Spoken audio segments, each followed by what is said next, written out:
பொறுமை ஒரு மிகப்பெரிய ஒரு சாதனம். பலர் தவறான எண்ணத்தோடு ஆரம்பித்து விடுகிறார்கள்.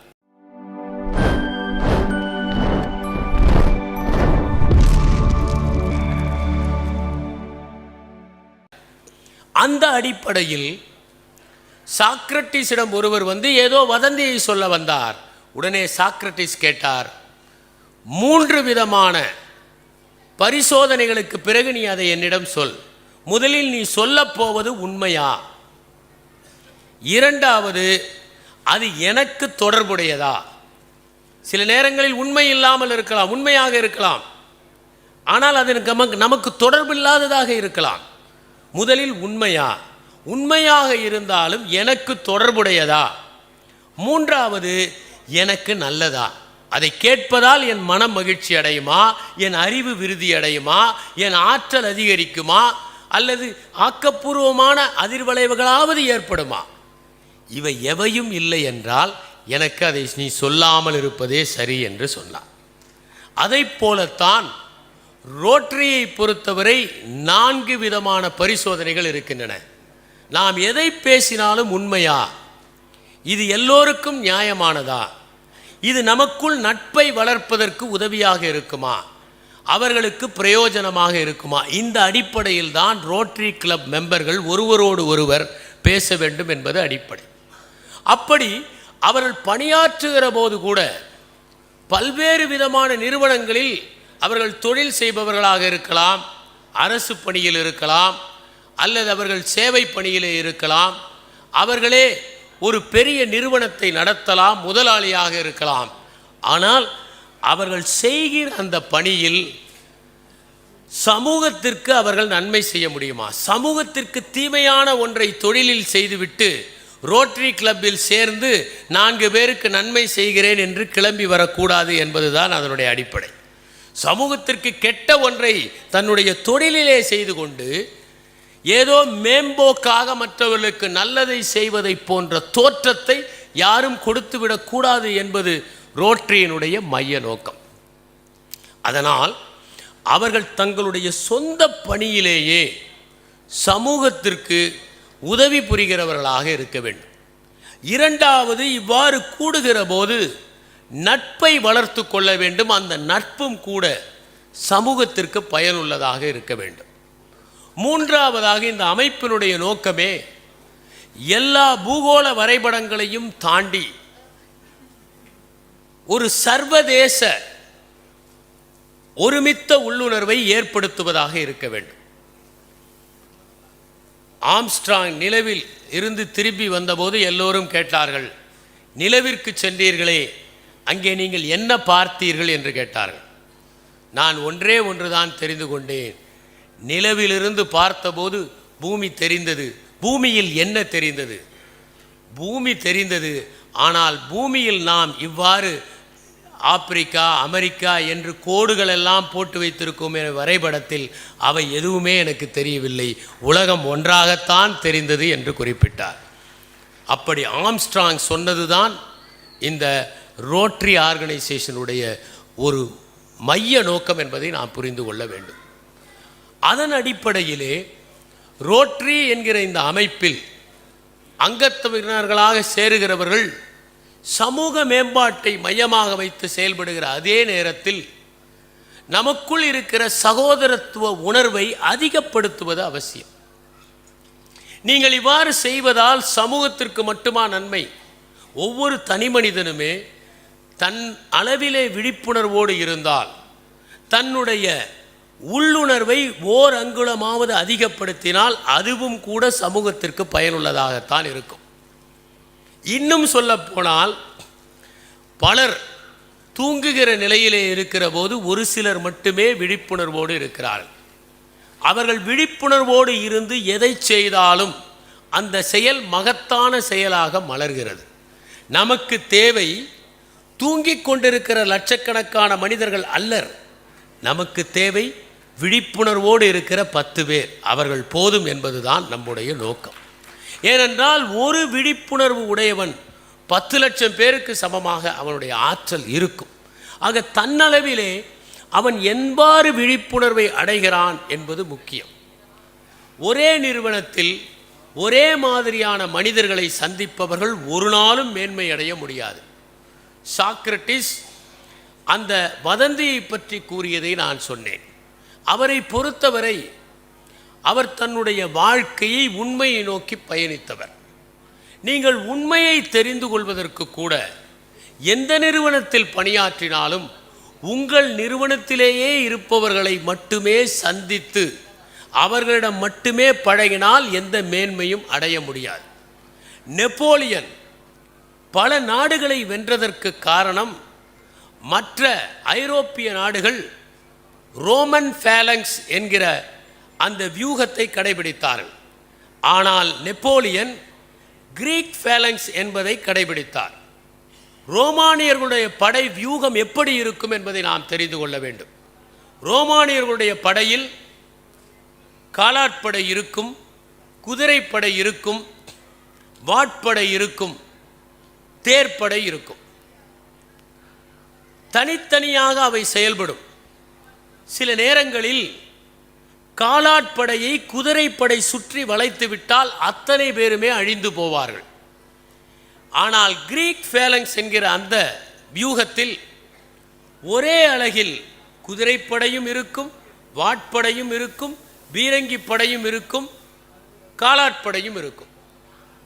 இப்படி எல்லாவற்றையும் கலந்து ஓர் அலகை அவர் வடிவமைத்ததால் எந்த விதமான படை வந்தாலும் அதை சாமர்த்தியமாக எதிர்க்கிற வல்லமை நெப்போலியனுடைய படைகளுக்கு இருந்தது.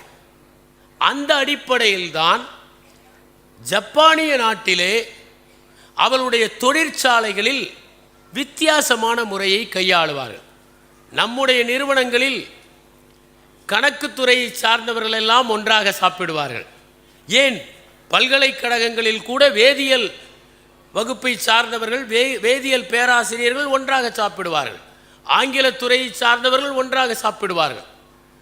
அதைப்போல நிறுவனங்களில் சந்தைக்கு உட்படுத்துகிறவர்கள் தனியாக சாப்பிடுவார்கள், கணக்குத்துறையை சார்ந்தவர்கள் தனியாக சாப்பிடுவார்கள். ஆனால் ஜப்பானிலே எல்லோரும் ஒன்றாக சாப்பிடுகிற ஒரு முறையை ஏற்படுத்தினார்கள். மதிய இடைவேளையின் போது அனைவரும் அமர்ந்து சாப்பிடுகிற போது மார்க்கெட்டிங்கில் என்ன பிரச்சனை என்பதை ஃபினான்ஸ் டிபார்ட்மெண்ட் தெரிந்து கொள்ளும். ஃபினான்ஸில் என்ன நிதி பற்றாக்குறை என்பதை ப்ரொடக்ஷன் யூனிட் தெரிந்து கொள்ளும்.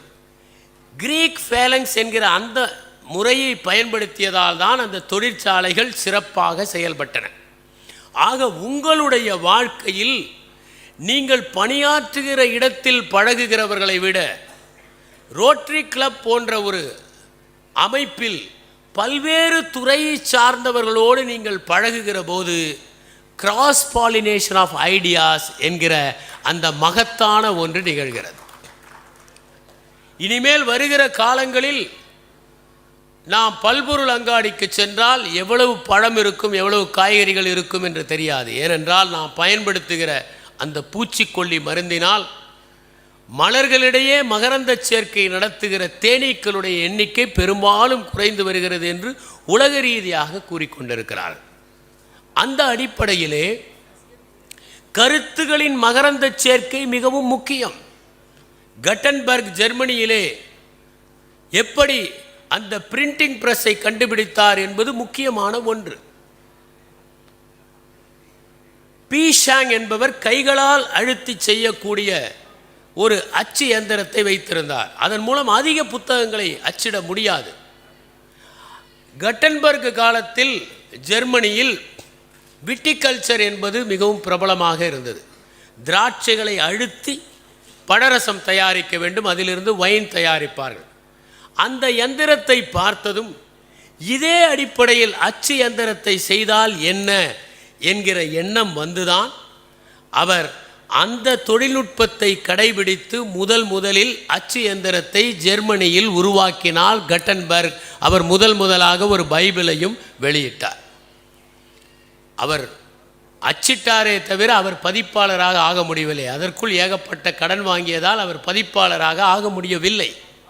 அந்த குட்டன்பர்க் மதுவை தயாரிக்கிற ஒரு எந்திரத்தில் இருந்துதான் புத்தகத்தை தயாரிக்கிற தொழில்நுட்பத்தை பயன்படுத்தினார். இதுதான் கிராஸ் பாலினேஷன் ஆஃப் ஐடியாஸ். ஆகவே இதை போன்ற அமைப்புகளில் நீங்கள் அங்கத்தினர்களாக இருக்கும்போது பல்வேறு விதமான வாழ்க்கை அனுபவங்களை உள்ளவர்களோடு பேசுகிற போது முதலாவதாக உங்களுடைய மையம் விரிவடைகிறது. தாவோவிலே ஒன்று சொல்வார்கள், எல்லா நீர்நிலைகளிலும் கடல் பெரிதாகவும் ஆழமாகவும் இருப்பதற்கு என்ன காரணம் என்றால், வருகிற எல்லா நீரையும் ஏற்றுக்கொள்ள அது தயாராக இருக்கிறது, தாழ்ந்தும் இருக்கிறது. தாழ்ந்து இருப்பவன், ஏற்றுக்கொள்ள தயாராக இருப்பவன் தான் ஆழமாகவும் அகலமாகவும் விரிவாகவும் ஆகிறான் என்பதை கடல் நமக்கு உணர்த்துகிறது. அதைப்போல இந்த அமைப்புகளில் இருக்கிறவர்கள் பல்வேறு விதமான மனிதர்களிடம் பழகுகிற போது முதலில் உங்களுடைய நெருப்பு கோழி பார்வை மாறி பருந்து பார்வையாக ஆகும். அது உங்கள் நிறுவனத்தில் இருப்பவர்களுக்கு நன்மையை ஏற்படுத்தும். இன்னும் பலரை நீங்கள் வேலைக்கு வைக்கலாம், அன்போடு நடக்கலாம், பொறுமையோடு இருக்கலாம். பொறுமை ஒரு மிகப்பெரிய ஒரு சாதனம். பலர் தவறான எண்ணத்தோடு ஆரம்பித்து விடுகிறார்கள். சீன கதை ஒன்று உண்டு. ஓர் இளவரசன் இருந்தான். அந்த இளவரசன் 30 கேட்டி எடையுள்ள ஒரு வில்லை தூக்கி நாணேற்றுவான். அவனை சுற்றி இருந்தவர்களிடம், இந்த வில்லை தூக்கி பாருங்கள், எவ்வளவு எடை இருக்கும் என்று கேட்பான். இளவரசனாயிற்றே, அவனை உயர்த்தி சொல்ல வேண்டுமே, உயர்த்தி சொல்வது எல்லா காலங்களிலும் இருந்திருக்கிறதே. எனவே அந்த வில்லை தூக்கி அவர்கள் தூக்க முடியாதது போல பாவனை செய்து 90 கேட்டி எடை இருக்கும் என்று சொல்வார்கள். அவன் உடனே மகிழ்ந்து விடுவான். இப்படி வாழ்நாள் முழுவதும் அந்த வில்லினுடைய எடை 30 கேட்டி தான் என்பதே தெரியாமல் அவன் மாண்டு போனான் என்கிறது அந்த சீன கதை. பல நேரங்களில் நாம் இப்படி ஒரு சின்ன வட்டத்திலேயே இருந்துவிட்டு நமக்கு தெரிந்ததை வைத்துக்கொண்டு நாம் எல்லாம் தெரிந்தவர்களாக நினைப்பது அந்த இளவரசனை ஞாபகப்படுத்துகிறது. இரண்டாவதாக சமூக நிலையில் ஏற்படுத்துகிற மாற்றம். நீங்கள் இது போன்ற அமைப்புகளில் சேர்ந்து பழக கற்றுக்கொள்வதும் மேன்மையாக இருக்க கற்றுக்கொள்வதும் உங்களுடைய எல்லைகளை விரிவுபடுத்துவதோடு சமூகத்தில் சந்திக்கிற மனிதர்களிடம் எப்படி நடந்து கொள்ள வேண்டும், ஒரு மனிதனை பார்த்தால் அவர்கள் எப்படிப்பட்டவர்கள் என்பதை கண்டுபிடிப்பதில் தான் ஒருவருடைய நிபுணத்துவம் இருக்கிறது. உண்மையான ஞானம் பெற்றவர்கள் ஒருவர் பேசுவதற்கு முன்பே அவர்கள் எப்படிப்பட்டவர்கள் என்பதை கண்டுபிடித்து விடுவார்கள். பேசிய பிறகு நீங்கள் கண்டுபிடிக்க முடியாது, ஏனென்றால் யாரும் உண்மையையே பேசுவதில்லை. ஆனால் பேசுவதற்கு முன்னால் அவர்கள் எப்படி சிரிக்கிறார்கள், எப்படி அமர்கிறார்கள் என்பதை வைத்தே நாம் கண்டுபிடித்து விட முடியும். அதற்கு இதை போன்ற அமைப்புகளில் இருக்கிற போது நாம் கற்றுக்கொள்ளுகிற பாடங்கள் மிகவும் முக்கியம். நம்முடைய நிறுவனத்திலே நாம் ஒரு விதமான விதிகளுக்கு உட்பட்டு நடந்து கொள்ளுகிறோம். ஆனால் எந்த விதிகளும் இல்லாத, விதிகள் என்று சொன்னால் யாருடன் எப்படி பழக வேண்டும் என்பதற்கு விதிகள் இருக்கலாம், ஆனால் யாரும் யாருக்கும் கட்டுப்பட்டவர்கள் அல்ல என்பதுதான் இந்த அமைப்புகளுடைய நோக்கம். இந்த அமைப்புகளிலே பழகிற போது சமூகத்தில் நீங்கள் எந்த வகையாக செயல்பட முடியும் என்பதை தெரிந்து கொள்வதோடு யாரை எப்படி அணுக முடியும் என்பதையும் தெரிந்து கொள்ளலாம். இதை எப்போது ஆரம்பிப்பது? சரி, யாராவது ஒருவர் என்னிடம் கேட்கிறார்கள், நான் சமூக சேவை செய்வதை படிப்படியாக ஆரம்பிக்கப் போகிறேன் என்று சொன்னால் அவர்கள் ஒருபோதும் ஆரம்பிக்கப் போவதில்லை. ஒரு சின்ன சம்பவத்தை சொல்லுகிறேன். ராமகிருஷ்ண பரமஹம்சருடைய கதை ஒன்று. ஒருவன் தன்னுடைய மனைவியிடம் பேசிக்கொண்டிருக்கிற போது அவள் சொன்னால், பக்கத்து வீட்டுக்காரர் சன்னியாசி ஆகிவிடுவாள் போல இருக்கிறது, எப்படி சொல்லுகிறாய்? அவர் ஒவ்வொன்றாக விட்டு கொண்டே வருகிறார், ஆகவே அவர் சன்னியாசி ஆகிவிடுவார். ஒன்றொன்றாக விட்டு கொண்டு வருகிறவர் ஒருபோதும் சன்னியாசியாக மாட்டார். அப்போது யார் ஆவார்? இப்படி என்னை போல எல்லாவற்றையும் விட்டுவிட்டு போகிறவர் தான் என்று எல்லாவற்றையும் தூக்கி எறிந்து விட்டு அவர் சன்னியாசி ஆனார் என்று ராமகிருஷ்ண பரமஹம்சர் கதை சொல்லுகிறார். சீன கதை ஒன்று உண்டு. ஒருவன் கோழி திருடி கொண்டிருந்தான். ஒரு நாள் அவனிடம் ஒரு பெரியவர் சொன்னார், கோழி திருடுவது கெட்ட பழக்கம், கோழி திருடுவதை நிறுத்திவிடு என்றார். ஆனால் மறுநாளும் அவன் கோழி திருடுவதை கையோடு பிடித்து விட்டார். நேற்றுதான் கோழி திருட மாட்டேன் என்று சத்தியம் செய்து கொடுத்தாய், இன்று கோழி திருடுகிறாயே என்றதும் நான் சத்தியம் செய்ததும் உண்மைதான், நான் செய்ததும் உண்மைதான். ஆனால் ஒரே அடியாக என்னால் விட முடியாது. எனவே வாரத்திற்கு ஒரு கோழி இப்போது திருடலாம் என்று முடிவு செய்திருக்கிறேன். பிறகு மாதம் ஒரு கோழி, பிறகு 3 மாதத்திற்கு ஒரு கோழி என்று படிப்படியாக நான் நிறுத்தி விடுவேன் என்று சொன்னானாம். அதைப்போல மக்களுக்கு சேவை என்பதற்கு படிப்படியாக செய்வதல்ல, நாம் ஏதேனும் ஒரு வகையில் நம்மை பயனுள்ளவர்களாக ஆக்கி கொள்ள வேண்டும் என்கிற உந்துதல் ஏற்பட வேண்டும். வாய்ப்புகள் ஏற்படாமல் இருக்கலாம், ஆனால் உந்துதல் எப்போதுமே இருக்க வேண்டும். அதற்கான வாய்ப்புகளை யார் ஏற்படுத்துவது? இன்று நான் உங்களுக்கு ஒன்றை சொல்லுகிறேன். சமூகத்தில் இருக்கிற வறுமை நிலை வெகுவாக குறைந்திருக்கிறது. மக்களுடைய வாங்கும் திறன் அதிகரித்திருக்கிறது. முதலில் இருந்ததைப் போல நாம் இன்று பல இடங்களில் வறுமையை கண்கூடாக பார்க்க முடிவதில்லை. என்னுடைய நண்பர் ஒருவர் சொன்னார், எங்கள் வீட்டு பக்கத்தில் ஒரு பிள்ளையார் கோயில் இருக்கிறது.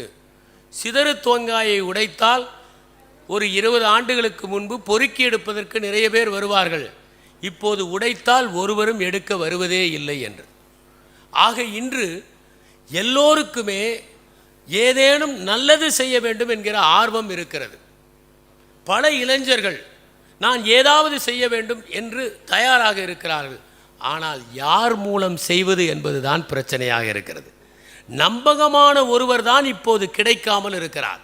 அப்படி நம்பகமான ஒரு அமைப்பாக ரோட்டரி இருக்கிற காரணத்தினால் அதிலே சேர்கிறவர்கள் நயமான முறையிலே செய்ய முடியும். ஏனென்றால் அது நிரூபித்திருக்கிறது. 1985 போலியோ பிளஸ் என்கிற அந்த மிகப்பெரிய ஒரு திட்டத்தை முன்வடித்து எடுத்து சென்று இன்று பல்வேறு நாடுகளில் வைல்டு வைரஸ் கூட இல்லாமல் அழித்த மாபெரும் சேவையை செய்தது ரோட்டரி என்பதை நாம் அறிவோம். அதை போலவே நேச நாடுகளுக்கிடையே இணக்க முயற்சி, இளைஞர்களை ஊக்குவிப்பது என எண்ணற்ற திட்டங்களை அது செயல்படுத்துவதோடு அந்தந்த மாவட்டத்திற்கு தேவையானது, அந்தந்த பகுதிக்கு தேவையானது போன்ற பல திட்டங்களையும் செயல்படுத்தி வருகிறார்கள். ஆக சமூகத்திலே பணியாற்ற வேண்டும் என்று நினைப்பவர்கள் நம்பகமான ஒரு நிறுவனமாக அதை தேர்ந்தெடுக்க முடியும். மூன்றாவதாக, நான் ஏற்கனவே கூறியதைப் போல தேசத்திற்காக சேவை செய்வதும் அதிலே அடங்குகிறது. தேசத்திற்காக சேவை செய்வது என்பது தனியாக இல்லை. வறியவன் ஒருவன் வாடிக்கொண்டிருக்கிற போது, குளிரிலே நடுங்கிக் கொண்டிருக்கிற போது, அவன் உடுத்துவதற்கு கதகதப்பான ஆடையை வழங்குவது கூட நாட்டுக்கு செய்கிற நல்ல சேவைதான். அதை தாண்டி பல்வேறு இடர்பாடுகள் வருகிற போது அதை எப்படி மீட்பு பணிகள் செய்வது என்று வருகிற போது ரோட்டரி கிளப்ஸ் சேர்ந்து பல சிறந்த சேவைகளை செய்ததை நான் மாவட்ட ஆட்சியராக இருக்கும் போதும் பார்த்திருக்கிறேன், கூடுதல் ஆட்சியராக இருக்கும் போதும் பார்த்திருக்கிறேன். அடுத்ததாக, நான் ஏற்கனவே கூறியதைப் போல ஒரு சர்வதேச ஒருங்கிணைப்பை, ஒருமித்த உணர்வை, ஒற்றுமையை ஏற்படுத்துவதிலும் இந்த ரோட்டரி கிளப் மிகப்பெரிய பங்கை ஆற்றி வருகிறது. எனவே மாற்றம் என்பது ஒரே நாளில் நிகழ்ந்துவிடக்கூடிய ஒன்று அல்ல. மாற்றம் உடனடியாக நடந்தால் அது புரட்சியாக இருக்கும். ஆனால் புரட்சி என்பது சில நேரங்களில் பழைய நிலைமைக்கே அழைத்து சென்று விடுகிற அபாயங்களும் உண்டு. ஆனால் இந்த மாற்றம் மனத்தளவிலே நடக்கிற பரிணாம வளர்ச்சி. பரிணாம வளர்ச்சி என்பது ஒருபோதும் திரும்ப செல்லாது. அந்த மாற்றத்தை படிப்படியாகத்தான் நிகழ்த்த வேண்டும். உடனே முலாம் பூசி விடலாம், ஆனால் ரசவாதம் செய்வது கடினம். அதை நம்மிலிருந்து தொடங்குவதற்கு ரோட்டரி என்கிற அமைப்பு பேருதவியாக இருக்கிறது என்பதை தெரிவித்துக் கொண்டு இந்த மாநாட்டிலே கலந்து கொள்ள வந்திருக்கிற உங்கள் அத்தனை பேருக்கும் என்னுடைய வாழ்த்துக்களையும் பாராட்டுகளையும் தெரிவித்துக் கொண்டு விடைபெறுகிறேன். வணக்கம்.